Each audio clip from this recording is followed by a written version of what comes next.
Hello friends, नमस्कार। मैं प्रियंका स्वागत करती हूँ आप सभी का आपके अपने चैनल टायर टीचर जॉब में। दोस्तों, आज हम डेलर थर्ड सेमेस्टर का हिंदी विषय देखेंगे और इसके अंतर्गत आज हम देखेंगे आपका क्लास नंबर 12। तो दोस्तों चलिए आज हम देखते हैं आपका हिंदी में। आज हम देखेंगे अध्याय नंबर 2, जिसके अंतर्गत हम देखेंगे शब्दों का वर्गीकरण, एकार्थी, अनेकार्थी और पर्यायवाची शब्द, विपरार्थक शब्द और विलोम शब्द। तो दोस्तों यहाँ पर देखिए, हम लोग देख चुके हैं शब्दों के भेद, जिसके अंतर्गत हमने देखा था कि शब्दों के भेद निम्न आधार पर किए जा सकते हैं: व्युत्पत्ति के आधार पर, इतिहास उत्पत्ति के आधार पर और प्रयोग के आधार पर और अर्थ के आधार पर। तो दोस्तों यहाँ पर व्युत्पत्ति के आधार पर हम लोग देख चुके हैं इसके पहले वीडियो यानी कि क्लास नंबर 11 में। तो दोस्तों यहाँ पर व्युत्पत्ति के आधार पर हमने देखा था कि व्युत्पत्ति के आधार पर जो शब्द भेद हैं वो उसमें यौगिक, रूढ़ और योग रूढ़, जिसका हम लोगों ने उदाहरण भी देखा था। यौगिक में हमने उदाहरण देखा था देवालय, जिसका दोनों ही सार्थक शब्द होंगे, देव धन आलय। और इसी तरह से था राजपुरुष, राज धन पुरुष, जिसमें राज और पुरुष दोनों ही सार्थक शब्द हैं। और हिमालय, हिम धन आलय, हिम भी सार्थक है और आलय भी सार्थक है। और इसी तरह से हमने देखा था रूढ़ शब्द में। रूढ़ शब्द में क्या था कि जो शब्द किन्हीं अन्य शब्दों के योग से ना बने हों और के अर्थ नहीं निकलते हों टुकड़े करने पे, जैसे अगर हम बात करें कल या पर की, तो क और ला को अलग कर दो तो उनका कुछ सार्थक अर्थ नहीं हो रहा है। और इसी तरह से अगर हम बात करें योग रूढ़ की, तो योग रूढ़ शब्द में रूढ़ और यौगिक दोनों की विशेषताएं पाई जाती हैं। दोस्तों इसमें उन शब्दों का प्रयोग होता है जो विशिष्ट अर्थ में किए जाते हैं, जैसे जलज, चक्र प्राणी और रावण, लंबोदर, जिसमें हम देखेंगे रावण लंबोदर को, जिसमें दशानन यानी कि दशानन किसके लिए प्रयोग किया जा रहा है? रावण के लिए। लंबोदर यानी कि लंबोदर लंबा है पेट जिसका, यानी कि उदर। तो दोस्तों ये लंबोदर हम गणेश जी के लिए प्रयोग करते हैं। तो इस तरह से यहाँ पर हम बात करें तो योग रूढ़ ऐसे शब्द होते हैं जो तीसरा अर्थ प्रकट करते हों। क्लियर? तो यहाँ तक हम देख चुके हैं। आज हम देखेंगे शब्द का जो हम भेद देख रहे थे, किस तरह से शब्दों के भेद में हमने देखा था व्युत्पत्ति के आधार पर देख लिया था। आज हम देखेंगे इतिहास उत्पत्ति के आधार पर और प्रयोग के आधार पर और अर्थ के आधार पर शब्दों के किस तरह से भेद होते हैं। तो दोस्तों यहाँ पर देखिए, इतिहास उत्पत्ति के आधार पर शब्द के भेद।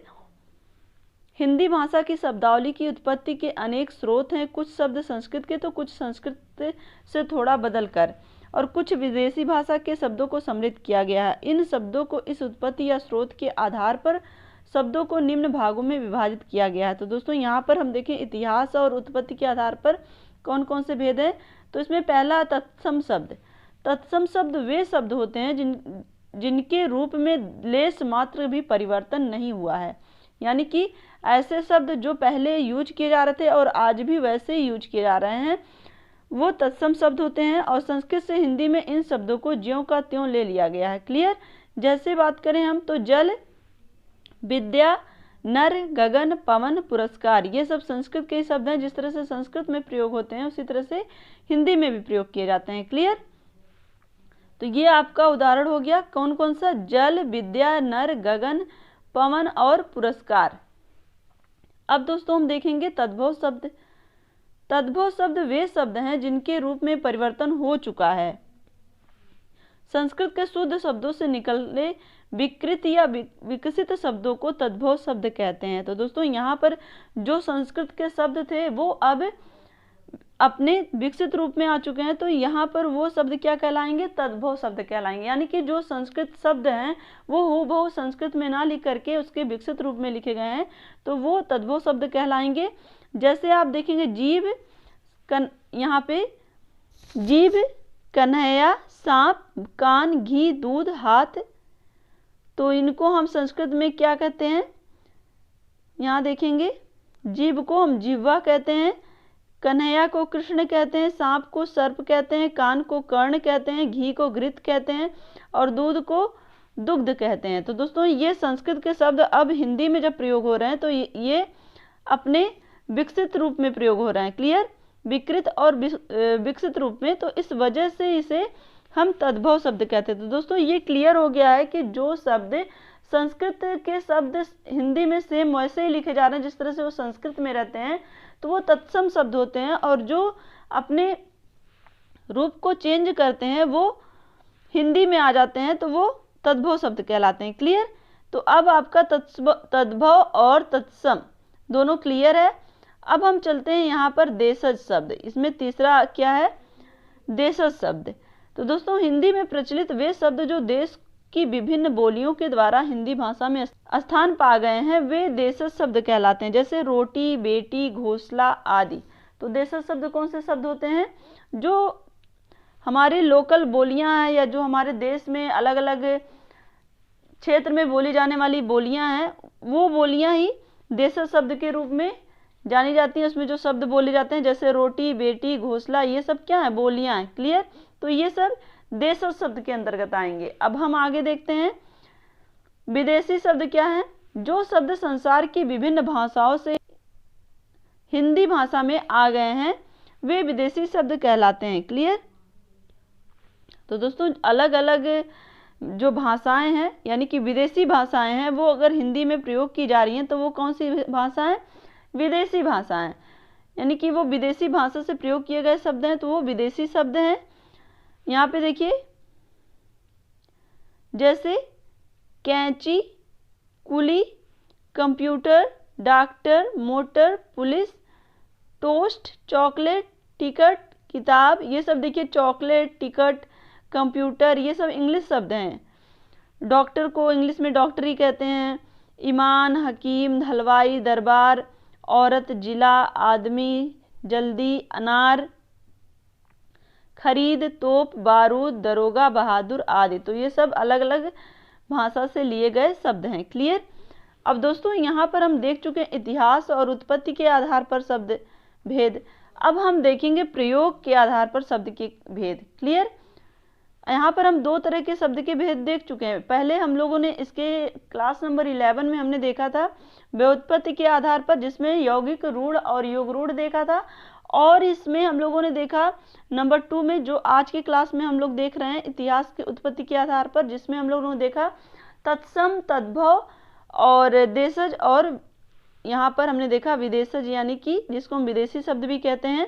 तो दोस्तों अब हम देखेंगे प्रयोग के आधार पर शब्द के भेद। तो वाक्य में प्रयोग की दृष्टि से शब्द के दो प्रकार होते हैं। यहाँ पर प्रयोग के आधार पर शब्द के भेद देखें तो इसमें है पहला विकारी शब्द। वे शब्द जो लिंग, वचन तथा कारक आदि के अनुसार बदलते रहते हैं वो क्या कहलाते हैं? विकारी शब्द कहलाते हैं। जैसे मैं पुस्तक पढ़ रहा हूँ, और इसी को जब लिंग बदलकर पढ़ा जाए तो मैं पुस्तक पढ़ रही हूँ। यदि वचन बदलकर पढ़ा जाए तो वे सब पुस्तकें पढ़ रहे हैं। तो ये विकारी शब्द 4 प्रकार के होते हैं। तो दोस्तों यहाँ पर देखिए मैं पुस्तक पढ़ रहा हूँ, यहाँ ध्यान से देखेंगे, मैं पुस्तक पढ़ रहा हूँ, और जब इसका लिंग चेंज हुआ तो मैं पुस्तक पढ़ रही हूँ, और जब यही वचन बदलकर पढ़ा जाएगा तो वे सब पुस्तकें पढ़ रहे हैं। तो इस तरह से विकारी शब्द 4 प्रकार के होते हैं। कौन कौन से? संज्ञा, सर्वनाम, विशेषण एवं क्रिया। क्लियर? तो दोस्तों विकारी शब्द समझ में आया। अब हम चलते हैं आगे अविकारी शब्द के साथ। अविकारी शब्द हम लोग देखेंगे। यहाँ पे देखिए अविकारी शब्द, जो शब्द लिंग, वचन, कारक आदि के अनुसार नहीं बदलते हैं वो अविकारी शब्द कहलाते हैं। जैसे किंतु, अरे, हाँ। तो दोस्तों अविकारी शब्द क्या होते हैं? जो लिंग, वचन और कारक इन पर कोई प्रभाव नहीं पड़ता, ना ही इनका लिंग पर प्रभाव, लिंग या वचन या कारक इनका कोई प्रभाव नहीं पड़ता जिन शब्दों पे, यानी कि ये लिंग, कारक और वचन के अनुसार नहीं बदलते हैं, वो अविकारी शब्द कहलाते हैं। जैसे किंतु, अरे, हाँ। यहाँ पे देखिए क्रिया विशेषण, संबंध बोधक और समुच्चय बोधक एवं विस्मयादि बोधक शब्द अविकारी शब्द होते हैं। अविकारी शब्दों पर लिंग, वचन, कारक का कोई प्रभाव नहीं पड़ता है। अविकारी शब्द भी 4 प्रकार के होते हैं। कौन कौन से होते हैं? क्रिया विशेषण, संबंध बोधक, समुच्चय बोधक और विस्मयादि बोधक। क्लियर? अब हम देखेंगे इसमें अर्थ के आधार पर शब्द के भेद। तो दोस्तों यहाँ पर हम लोग क्या क्या देख चुके हैं? शब्दों के भेद में व्युत्पत्ति के आधार पर शब्द के भेद, जिसके अंदर हम लोगों ने देखा यौगिक रूढ़ और योग रूढ़, और इतिहास यानी कि उत्पत्ति के आधार पर शब्दों के भेद, जिसमें हमने क्या क्या देखा, इसमें हमने देखा तत्सम, तद्भव और देशज और विदेशी शब्द, और प्रयोग के आधार पर शब्द के अंतर्गत हमने देखा विकारी शब्द और अविकारी शब्द। क्लियर। अब हम देखेंगे लास्ट अर्थ के आधार पर शब्द के भेद, जिसमें हम देखेंगे अर्थ के आधार पर शब्द के निम्न भेद हैं। पहला है इसमें सार्थक शब्द। यहाँ पे देखिए सार्थक शब्द, जिन शब्दों का कुछ न कुछ अर्थ होता है उन्हें सार्थक शब्द कहते हैं। जैसे खाना पीना, तो ये क्या है, एक सार्थक शब्द है जिनका कुछ अर्थ निकल रहा है। क्लियर। तो ये आपका हो गया पहले नंबर पर सार्थक शब्द, जिसका उदाहरण हमने देखा खाना और पीना। अब हम देखेंगे निरर्थक शब्द, जिस शब्द का कोई उद्देश्य तथा अर्थ ना निकले उन्हें निरर्थक शब्द कहते हैं। जैसे पानी के साथ वानी, जैसे लोग बोलते हैं ना, हम लोग अक्सर पानी वानी ले आइए, खाना पानी तो एक सही शब्द है, लेकिन पानी तो सही शब्द है, लेकिन वानी कौन सा शब्द है। क्लियर।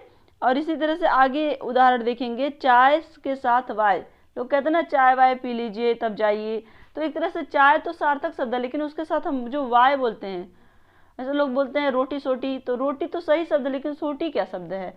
तो एक तरह से जो शब्द सही शब्द के साथ निरर्थक शब्द जो बोले जाते हैं वही होते हैं, एक तरह से जिनका कुछ अर्थ नहीं होता वो ही होते हैं निरर्थक शब्द। क्लियर। यहाँ पर देखिए अब एकार्थी शब्द क्या होते हैं, ये वे शब्द होते हैं जिनका प्रयोग एक ही अर्थ के लिए किया जाता है। जैसे पुस्तक, घर, गाय आदि, तो एकार्थी शब्द ये कहलाते हैं जिनका केवल एक ही अर्थ होता है। क्लियर। अब यहाँ पर हम देखेंगे अनेकार्थी शब्द, जिन शब्दों में से एक शब्द के अनेक अर्थ प्रतीत होते हैं। जैसे अतिथि, साधु, मेहमान, यात्री, अपरिचित व्यक्ति, समाचार पत्र आदि, तो ये क्या अनेकार्थी शब्द हैं। क्लियर। और यहाँ पर अब हमें देखना समानार्थी शब्द, जो शब्द समान अर्थ रखते हैं, जैसे अनुसार, अनुरूप, अनुस्वार, अभ्यस्त होना आदि, तो ये सब समानार्थी शब्द हैं, लेकिन इनका अर्थ समान नहीं। देखिए यहाँ पर जो शब्द समान अर्थ रखते हैं, जैसे अनुसार, अनुरूप, अनुस्वार, अभ्यस्त, क्लियर, ये समानार्थी शब्द कहलाते हैं। अब यहाँ पर हम देखेंगे समान प्रतीत होने वाले शब्द। यहाँ पर हमें क्या देखना है, नंबर 6 पर समान प्रतीत होने वाले शब्द, वे शब्द जो प्रतीक अर्थ रखने वाले होते हैं, वे थोड़ी सी भिन्नता से उनके अर्थ अलग अलग हो जाते हैं। जैसे यहाँ पर हम देखेंगे, देखने में तो समान लग रहे हैं लेकिन उनके अर्थ बहुत ही ज़्यादा भिन्न होते हैं। तो यहाँ पर जब आप यहाँ पे आपको बहुत ही अच्छे ढंग से समझ में आएगा समान प्रतीत होने वाले शब्द कौन से हैं। यहाँ देखेंगे ध्यान से, अनल शब्द और अर्थ, जब हम अर्थ अलग करते हैं तभी हमें सही से समझ में आता है। तो यहाँ पे अनल और अनिल, अनल का मतलब होता है आग, लेकिन अनिल का मतलब होता है वायु।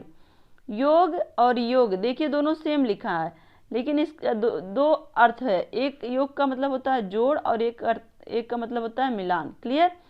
राज और राज्य, दोस्तों यहाँ पर देखिए राज और राज्य, राज का मतलब होता है रहस्य और राज्य का मतलब होता है प्रदेश। यहाँ देखिए डी, भाग और भाग्य, तो यहाँ पर दोस्तों देखिए भाग और भाग्य, भाग का मतलब होता है हिस्सा और भाग्य का मतलब होता है किस्मत। क्लियर। तो एक ही समान दिखने वाले शब्द भी उनके अर्थ जो अलग अलग होते हैं उन्हें क्या कहा जाता है, समान प्रतीत होने वाले शब्द। और ये किसके अंतर्गत आते हैं, ये आते हैं अर्थ के आधार पर शब्द के भेद के अंतर्गत। तो दोस्तों यहाँ पर देखिए अर्थ के आधार पर शब्दों के भेद हमने क्या क्या देखा, सार्थक शब्द, निरर्थक शब्द, एकार्थी शब्द, अनेकार्थी शब्द, समानार्थी शब्द और समान प्रतीत होने वाले शब्द। अब दोस्तों यहाँ पर हम आगे देखेंगे नंबर 7 पर पर्यायवाची शब्द। ये शब्द जिनके एक ही शब्द के अर्थ के लिए अनेक शब्द प्रयोग में लाए जाते हैं उन्हें क्या कहते हैं? पर्यायवाची शब्द कहते हैं। दोस्तों इन सारी चीज़ों से आप परिचित हैं कहीं ना कहीं। बस आपको यहाँ पर चूँकि ये सारे आपके सिलेबस में हैं और इनसे आपके एग्जाम में क्वेश्चन पूछे जाएंगे, इसीलिए यहाँ पर इसके डिटेल थोड़ी सी करनी आवश्यक हो गई थी कि यहाँ पर इसके जो भी परिभाषाएं उसको लिखाया जाए। तो दोस्तों यहाँ पर पर्यायवाची शब्द किसे कहते हैं? ये शब्द जिनके एक ही शब्द के अर्थ के लिए अनेक शब्द प्रयोग में लाए जाते हैं। मतलब यहाँ पर एक ही शब्द के अनेक शब्द प्रयोग किए जाते हैं, जहाँ पर एक ही शब्द यानी कि शब्द के अर्थ के लिए एक ही शब्द के अर्थ के लिए अनेक शब्द प्रयोग करना। जैसे आप उदाहरण देखेंगे तो और अच्छे ढंग से क्लियर हो जाएगा। आकाश, शून्य, नभ, गगन, अंतरिक्ष आदि। तो आकाश का क्या क्या पर्यायवाची होता है? नभ, व्योम, अंबर, गगन, अंतरिक्ष, ये सारा पर्यायवाची होता है। इसमें क्या क्या दिया है? शून्य, नभ, गगन, अंतरिक्ष आदि। आलिंद देखिए यहाँ पे अलिंद है। अलिंद का मतलब होता है भौरा, भ्रमर, मधुप, मधुकर, मिलिंद। तो दोस्तों ये भौरे का पर्यायवाची है। और आंख, नेत्र, चक्षु, लोचन, नयन, दृंग। लोचन, चक्षु, नेत्र, नयन, दृंग, ये सब क्या है? आंख का पर्यायवाची है। तो एक ही वर्ड के लिए अलग अलग वर्ड प्रयोग किए गए हैं और उन सब का अर्थ एक ही है। क्लियर? अब आगे हम देखें विलोम शब्द क्या है। जो शब्द उल्टा अर्थ देते हैं उन्हें विलोम शब्द या विपरीतार्थक शब्द कहा जाता है। जैसे आदि का क्या होगा? अंत होगा। आकाश का पाताल, यश का अपयश, सुख का दुख, सत्य का असत्य, निम्न का उच्च और उचित का अनुचित, जीवन का मरण। तो दोस्तों ये सब क्या है? विलोम शब्द हैं।